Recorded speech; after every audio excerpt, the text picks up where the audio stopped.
السلام علیکم ورحمۃ اللہ وبرکاتہ۔ خطبہ جمعہ Masjid Nabawi is doctor professor علی بن عبد الرحمن الحذیفی حفظہ اللہ تعالی بتاریخ 26 مئی 2017 بمطابق 30 شعبان 1438۔ عنوان عبادات کا مہینہ ماہ رمضان۔ پہلا خطبہ۔ تمام تعریفیں اللہ کے لیے ہیں، وہی غالب اور بخشنے والا ہے، جو چاہتا ہے پیدا فرماتا ہے اور جسے چاہتا ہے اپنا بناتا ہے۔ دن اور رات وہی چلا رہا ہے، ان میں دانش مندوں کے لیے نصیحتیں ہیں۔ میں اسی کی حمد خوانی اور شکر بجا لاتا ہوں، اسی کی جانب رجوع کرتا ہوں اور اپنے گناہوں کی بخشش چاہتا ہوں۔ میں گواہی دیتا ہوں کہ اللہ کے علاوہ کوئی معبود برحق نہیں، وہ یکتا ہے، وہ تنہا اور زبردست ہے۔ اور میں یہ بھی گواہی دیتا ہوں کہ ہمارے نبی سیدنا محمد اللہ کے بندے، چنیدہ و برگزیدہ رسول ہیں۔ یا اللہ اپنے بندے اور رسول اور ان کی اولاد اور نیکوکار صحابہ کرام پر رحمتیں، سلامتی اور برکتیں نازل فرما۔ حمد و صلات کے بعد تقوی الہی اختیار کرو اور اسی کی اطاعت کرو، کیونکہ اطاعت الہی سے کوئی بدبخت نہیں ہوتا اور اللہ تعالیٰ کی نافرمانی سے کوئی نیک بخت نہیں بن سکتا۔ اللہ کے بندو، نیک اعمال کے بدلے میں اللہ تعالیٰ کے وعدوں پر مکمل اعتماد رکھو اور اپنے اچھے انجام کے لیے خوب محنت کرو، کیونکہ تمہارا رب قدردان ہے، جاننے والا، غنی اور انتہائی سخی ہے۔ وہ اپنی پسندیدہ عبادات کے ذریعے اپنا قرب حاصل کرنے کی تمہیں دعوت دیتا ہے۔ اسے تمہاری نیکیوں کی ضرورت نہیں، نیز وہ تمہاری نافرمانی سے بھی خبردار تمہیں کرتا ہے۔ تمہاری نافرمانی کوئی گزند اسے نہیں پہنچا سکتی۔ فرمانے باری تعالیٰ ہے، جو شخص بھی نیکی کرے اس کا فائدہ اسی کو ہوگا، اور جو بدی کرے گا اس کا نقصان بھی اسی کو ہوگا۔ تیرا رب بندوں پر ظلم کرنے والا نہیں ہے۔ سورہ فصلت آیت 46۔ اسی طرح فرمایا، جو اپنی ایڑیوں کے بل لوٹ جائے تو وہ اللہ کا کچھ نہیں بگاڑ سکتا، جلد ہی اللہ تعالی شکر گزاروں کو بدلے سے نوازے گا۔ آل عمران آیت 144۔ لوگو، اللہ تعالیٰ کی وعید سے ڈرو، کیونکہ اللہ تعالیٰ کی وعید جس پر آن پڑے تو اسے تباہ کر کے رکھ دیتی ہے۔ اللہ تعالیٰ کی وعید کسی بھی روح گرداں اور غافل کو پکڑ لے تو اسے عذاب میں مبتلا کر کے تباہ کر دیتی ہے۔ فرمانے باری تعالیٰ ہے، اور جس پر میرا غضب نازل ہو گیا تو وہ یقیناً ہلاک ہو گیا۔ سورہ طٰہٰ آیت 81۔ ایسے شخص پر تعجب ہوتا ہے جو دنیا کے لیے تو محنت کرتا ہے لیکن آخرت کو بھول جاتا ہے، کیونکہ دنیا تو محنت سے یا عاجز شخص کو بغیر محنت کے بھی مل جاتی ہے، لیکن آخرت کی نعمتیں صرف محنت اور عمل کے بدلے میں ہی ملیں گی۔ فرمانے باری تعالیٰ ہے، یہی وہ جنت ہے جس کے تم وارث بنائے گئے ہو ان اعمال کی وجہ سے جو تم کرتے تھے۔ سورہ زخرف آیت 72۔ مسلمانوں، تمہارے پاس نیکیوں کی بہار اور برکتوں والا مہینہ آ رہا ہے۔ اس مہینے میں خیر و برکتیں نازل ہوتی ہیں، ان میں گناہ معاف کیے جاتے ہیں۔ ماہ رمضان کو اللہ تعالیٰ نے فضیلتوں سے نوازا ہے۔ ابو سعید خدری رضی اللہ تعالیٰ عنہ کے مطابق نبی صلی اللہ علیہ وسلم نے فرمایا، مہینوں کا سربراہ رمضان ہے، جبکہ سب سے محترم مہینہ ذوالحجہ ہے۔ اسے بزار نے روایت کیا ہے۔ اسی طرح فرمانے باری تعالیٰ ہے، رمضان وہ مہینہ ہے جس میں قرآن نازل کیا گیا، جو تمام لوگوں کے لیے ہدایت ہے، اور اس میں ہدایت، حق اور باطل میں امتیاز کرنے والے واضح دلائل موجود ہیں۔ ماہ رمضان اتنا بابرکت مہینہ ہے کہ اس میں اللہ تعالیٰ نے تمام عبادات یکجا فرما دی ہیں، چنانچہ روزوں کے ساتھ نمازیں، اس مہینے میں زکوٰۃ ادا کرنے والے کے لیے زکوٰۃ، غریبوں مسکینوں پر صدقہ، ضرورت مندوں کی مدد اور تعاون، عمرہ کی شکل میں حج اصغر، تلاوت قرآن، ذکر و اذکار، امر بالمعروف اور نہی عن المنکر سمیت دیگر تمام کی تمام نیکیاں موجود ہیں۔ الغرض اس ماہ میں خیر و بھلائی کے ذرائع بہت زیادہ ہیں۔ رمضان میں بدی کے اسباب کم یا ناپید ہو جاتے ہیں۔ ماہ رمضان میں شیاطین کے لیے مسلمانوں کو گمراہ کرنے اور نیکیوں سے روکنے کے راستے بند کر دیے جاتے ہیں۔ چنانچہ ابو ہریرہ رضی اللہ تعالیٰ عنہ بیان کرتے ہیں کہ نبی صلی اللہ علیہ وسلم نے فرمایا، جس وقت ماہ رمضان شروع ہو تو جنت کے دروازے کھول دیے جاتے ہیں، جہنم کے دروازے بند کر دیے جاتے ہیں اور شیاطین کو جکڑ دیا جاتا ہے۔ اسے بخاری اور مسلم نے روایت کیا ہے۔ جنت میں ثواب اور نعمتوں کی اتنی ہی انواع و اقسام ہوں گی جتنی اقسام کی انسان کے پاس دنیا میں کی ہوئی عبادات اور نیکیاں ہوں گی، کیونکہ ہر نیکی کے بدلے میں اس کا الگ ثواب اور الگ سے اجر ہے۔ فرمانے باری تعالیٰ ہے، گزشتہ ایام میں جو عمل تم کر چکے ہو ان کی وجہ سے اب مزے سے کھاؤ اور پیو۔ سورہ الحاقہ آیت 24۔ اسی طرح سہل بن سعد رضی اللہ تعالیٰ عنہ بیان کرتی ہیں نبی صلی اللہ علیہ وسلم نے فرمایا جنت کے ایک دروازے کو ریان کہا جاتا ہے، اس دروازے سے داخلے کے لیے روزے داروں کو بلایا جائے گا، چنانچہ جو بھی روزے داروں میں شامل ہوگا وہ اس دروازے سے اندر جائے گا اور جو شخص وہاں سے اندر چلا گیا اسے کبھی پیاس نہیں لگے گی۔ اس روایت کو بخاری اور مسلم نے روایت کیا ہے۔ جنت میں داخلے کے بعد سب سے بڑی عزت افزائی اللہ تعالیٰ کے بابرکت چہرے کا دیدار ہے، اور یہ حقیقت میں مسلمانوں کی عبادت کا بدلہ ہے،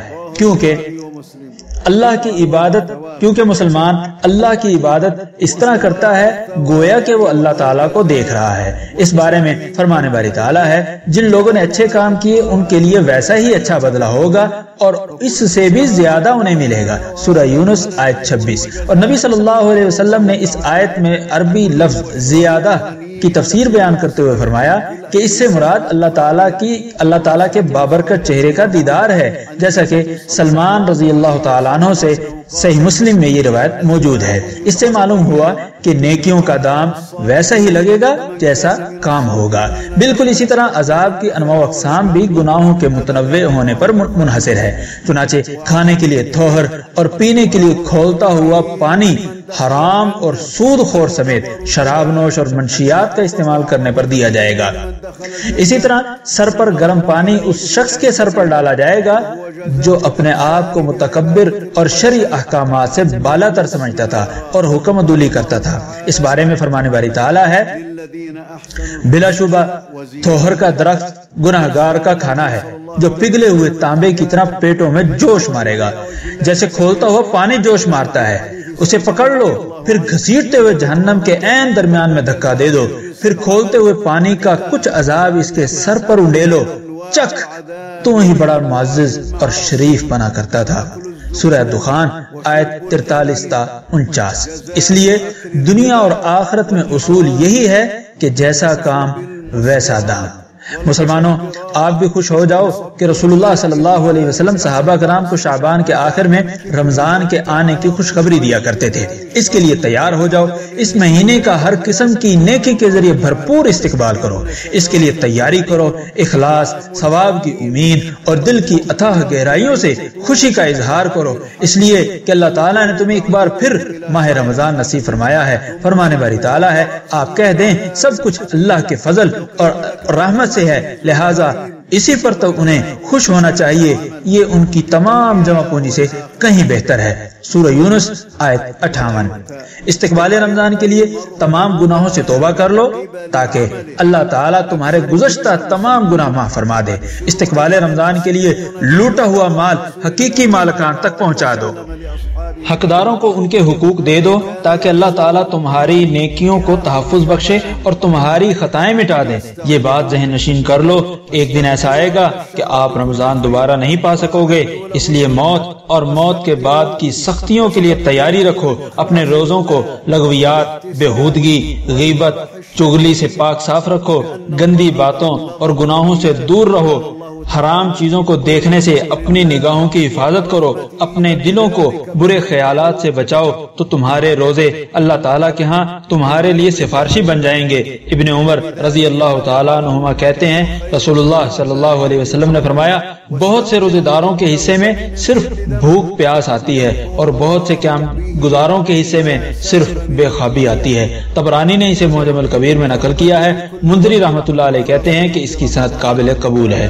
امام حضرت ابو ہریرہ رضی اللہ تعالیٰ عنہ کہتے ہیں کہ رسول اللہ صلی اللہ علیہ وسلم نے فرمایا جو شخص غلط باتوں اور شریعت سے متصادم چیزوں پر عمل نہیں چھوڑتا اللہ تعالیٰ کو اس کے بھوکے پیاسے رہنے کی کوئی ضرورت نہیں ہے۔ اس روایت کو صحیح بخاری، امام ابو داود اور امام ترمذی نے روایت کیا ہے۔ ابو عبیدہ رضی اللہ تعالیٰ عنہ بیان کرتے ہیں کہ رسول اللہ صلی اللہ علیہ وسلم نے فرمایا روزہ جب تک توڑا نہ جائے ڈھال ہے۔ اسے نسائی نے روایت کیا ہے، اور اس روایت میں امام طبرانی نے معجم الاوسط میں بیان کرتے ہوئے اضافہ کیا ہے کسی نے کہا اس ڈھال کو کس عمل سے توڑا جائے گا تو فرمایا جھوٹ یا غیبت کے ذریعے۔ اس حدیث میں یہ دو گناہ بطور مثال ذکر کیے گئے ہیں۔ مسلمانوں کو اپنے روزے کا ثواب بڑھانے کے لیے رمضان میں زیادہ سے زیادہ نیکیاں کرنی چاہیے، لہٰذا تلاوت کرے، نبی صلی اللہ علیہ وسلم پر کثرت سے درود بھیجے، لوگوں کی مدد کرے، حصول رضائے الہی کے لیے صدقہ خیرات اور تحائف دے، کیونکہ آپ صلی اللہ علیہ وسلم کا فرمان ہے مجھے غریب لوگوں میں تلاش کرو۔ دیگر نیکیاں بھی بجا لائے، مثلا کسی کو کوئی ہنر یا علم سکھا دیں، نیکی کا حکم کریں، نیکی کی ترغیب دیں، برائی سے روکیں، بدی سے خبردار کریں، اس لیے کہ روزے کے ساتھ ڈھیروں نیکیاں کرنے سے روزوں کا ثواب زیادہ ہو جاتا ہے۔ افطاری کروانے پر اتنا ہی اجر ملتا ہے جتنا روزے دار کو روزے کا ملتا ہے، اور روزے دار کے اجر میں کوئی کمی نہیں کی جاتی۔ مسلمانوں، نماز تراویح اور قیام کو معمولی مت سمجھنا، خصوصاً آخری عشرے میں لیلۃ القدر کی تلاش کے لیے خوب محنت کرنا۔ ماہ رمضان کے روزے گناہوں کا کفارہ ہیں۔ ابو ہریرہ رضی اللہ تعالیٰ عنہ نبی صلی اللہ علیہ وسلم سے بیان کرتے ہیں کہ آپ نے فرمایا جو شخص رمضان کے روزے ایمان کی حالت میں ثواب کی امید سے رکھے تو اس کے گزشتہ گناہ معاف کر دیے جاتے ہیں۔ اس کو بخاری نے روایت کیا ہے۔ اسی طرح ابو ہریرہ رضی اللہ تعالیٰ عنہ ایک اور حدیث میں بیان کرتے ہیں، آپ صلی اللہ علیہ وسلم نے فرمایا جو شخص رمضان میں قیام ایمان کی حالت میں ثواب کی امید سے کرتے ہوئے کرے تو اس کے گزشتہ گناہ معاف کر دیے جاتے ہیں۔ اسے بخاری مسلم نے روایت کیا ہے۔ سیدنا عبادہ رضی اللہ تعالیٰ عنہ کے مطابق آپ صلی اللہ علیہ وسلم نے لیلۃ القدر کے بارے میں فرمایا اسے آخری عشرے میں تلاش کرو۔ جو شخص لیلۃ القدر میں ایمان کی حالت میں ثواب کی امید کے ساتھ قیام کرے تو اس کے گزشتہ و پیوستہ گناہ معاف کر دیے جاتے ہیں۔ اسے امام احمد اور امام طبرانی نے روایت کیا ہے۔ اس لیے مسلمان نماز با جماعت کی پابندی کرو نماز با جماعت کی پابندی کرو۔ نماز کے ذریعے اللہ تعالی بندے کی حفاظت فرماتا ہے، انسان کے معاملات کی باغ ڈور اپنے ہاتھ میں لے کر اس کے حالات درست فرما دیتا ہے۔ چنانچہ نماز ضائع کرنے کی دنیا اور آخرت میں بربادی ہو جاتی ہے۔ چنانچہ نماز ضائع کرنے والے کی دنیا و آخرت میں بربادی ہے، اس کی دنیاوی زندگی جانوروں جیسی ہے۔ پھر قیامت کے دن سے کہا جائے گا آگ میں داخل ہو جانے والوں کے ساتھ تم بھی جہنم واصل ہو جاؤ۔ ایک حدیث میں ہے کہ جو شخص عشاء کی نماز باجماعت ادا کرے تو گویا اس نے آدھی رات کا قیام کیا، اور جو شخص فجر کی نماز باجماعت ادا کرے تو گویا اس نے پوری رات کا قیام کیا۔ اسے امام مسلم نے عثمان رضی اللہ تعالیٰ عنہ سے بیان کیا ہے۔ انسان کا اس وقت نقصان اور بھی زیادہ ہوتا ہے جب وہ روزے تو رکھے لیکن نماز بالکل نہ پڑھے یا گنتی کی نماز ادا کرے۔ زندگی ضائع کرنے میں یہ بھی شامل ہے کہ رات کو دیر تک لہو و لعب کے لیے جاگتے رہیں، غیر اخلاقی ویب سائٹس پر جائیں، گھٹیا ڈرامے دیکھیں۔ مزید برآں اس برکت مہینے میں اللہ کی عبادت چھوڑ کر ان چیزوں میں مصروف رہنا انتہا درجے کی رسوائی اور ذلت کا باعث ہے۔ اللہ تعالیٰ کا فرمان ہے اور اپنے رب کی بخشش اور اس جنت کی طرف جلدی کرو جس کی چوڑائی آسمان اور زمین کے برابر ہے، جو پرہیزگاروں کے لیے تیار کی گئی ہے، جو خوشحالی یا بدحالی ہر حال میں اللہ کی راہ میں خرچ کرتے ہیں، غصہ پی جاتے ہیں، لوگوں کو معاف کر دیتے ہیں، ایسے ہی نیک لوگوں سے اللہ محبت رکھتا ہے۔ سورہ آل عمران آیت 133-134۔ اللہ تعالیٰ میرے اور آپ سب کے لیے قرآن کریم کو خیر و برکت والا بنائے، مجھے اور آپ سب کو اس کی آیات سے مستفید ہونے کی توفیق دے، اور ہمیں سید المرسلین صلی اللہ علیہ وسلم کی سیرت و ٹھوس احکامات پر چلنے کی توفیق دے۔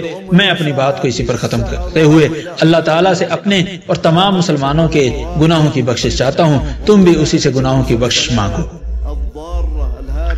دوسرا خطبہ، تمام تعریفیں اللہ کے لیے ہیں، وہی صراط مستقیم کی جانب رہنمائی کرتا ہے، عظیم فضل والا ہے، وہ جسے چاہے نوازے یہ اس کا فضل ہے، اور جسے چاہے محروم رکھے یہ اس کا عدل ہے۔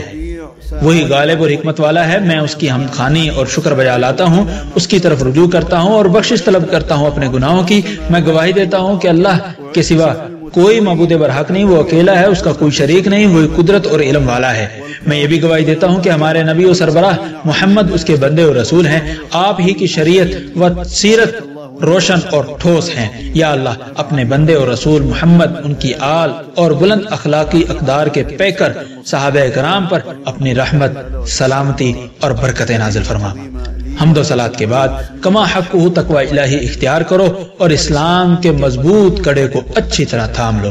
اللہ کے بندو، ہر گناہ سے الگ الگ توبہ کرو، کیونکہ توبہ کرنے والے ہی کامیاب ہوں گے، جبکہ اپنے گناہوں پر اصرار کرنے والے تباہ و برباد ہوں گے۔ فرمان باری تعالیٰ ہے، تم سب اللہ کی طرف توبہ کرو اے مومنو، تاکہ تم کامیاب ہو جاؤ۔ یہ مہینہ توبہ کرنے کا مہینہ ہے، اور جن گناہوں سے توبہ کرنا ضروری ہے ان میں سگریٹ نوشی بھی شامل ہے۔ اس لیے مسلمان اپنے منہ کو سگریٹ نوشی سے پاک رکھو، ذکر الہی و تلاوت قرآن کے ساتھ اپنی زبان تر رکھو، اپنے ساتھ بیٹھے ہوئے نیک لوگوں اور کرامن کاتبین فرشتوں کے لیے اپنے منہ کو معطر رکھو۔ سگریٹ نوشی سے شیطان قریب ہوتے ہیں، خون گدلا ہوتا ہے، مہلک بیماریاں لگتی ہیں، عمر کم ہو جاتی ہے، نیز شرعی قواعد و ضوابط سگریٹ نوشی کو حرام قرار دیتے ہیں۔ ذہن نشین رہے کہ روزے کی نیت رات کے کسی بھی لمحے میں کرنا ضروری ہے، چنانچہ سیدہ حفصہ رضی اللہ تعالیٰ عنہ کہتی ہیں کہ نبی صلی اللہ علیہ وسلم نے فرمایا، جو شخص فجر سے پہلے روزے کی نیت نہ کرے تو اس کا کوئی روزہ نہیں۔ اس روایت کو ابو داؤد، ترمذی، نسائی اور ابن ماجہ نے روایت کیا ہے۔ ایک حدیث میں ہے کہ جو شخص رمضان کا ایک روزہ بغیر عذر کے چھوڑ دے تو پوری زندگی کے روزے اس کی قضا نہیں بن سکتے۔ اللہ کے بندو، یقیناً اللہ اور اس کے فرشتے نبی پر درود بھیجتے ہیں۔ اے ایمان والو، تم بھی ان پر درود و سلام پڑھو۔ اور آپ صلی اللہ علیہ وسلم کا فرمان ہے، جو شخص مجھ پر ایک بار درود پڑھے گا اللہ تعالیٰ اس پر 10 رحمتیں نازل فرمائے گا۔ اس لیے سید الاولین والآخرین اور امام المرسلین پر درود پڑھو۔ اللہم صلی علی محمد وعلی آل محمد کما صلیت علی ابراہیم وعلی آل ابراہیم انک حمید مجید۔ اللهم بارك على محمد وعلى آل محمد كما باركت على إبراهيم وعلى آل إبراهيم إنك حميد مجيد وسلم تسليما كثيرا۔ یا اللہ تمام صحابہ کرام سے راضی ہو جا۔ یا اللہ ہدایت یافتہ ائمہ و خلفائے راشدین ابو بکر، عمر، عثمان اور علی سے راضی ہو جا۔ یا اللہ تمام صحابہ کرام، عشرہ مبشرہ، بیت رضوان میں شامل صحابہ کرام اور دیگر تمام تابعین اعظام اور قیامت تک ان کے نقش قدم پر چلنے والے سب لوگوں سے راضی ہو جا۔ یا اللہ ان کے ساتھ ساتھ اپنی رحمت، فضل اور کرم کے صدقے ہم سے بھی راضی ہو جا یا ارحم الراحمین۔ یا اللہ اسلام اور مسلمانوں کو غلبہ عطا فرما۔ یا اللہ اسلام اور مسلمانوں کو غلبہ عطا فرما۔ یا اللہ اسلام اور مسلمانوں کو غلبہ عطا فرما۔ یا اللہ کفر اور کافروں کو ذلیل و رسوا فرما۔ یا اللہ شرک، مشرکوں اور بدعتی لوگوں کو ذلیل و رسوا فرما یا رب العالمین۔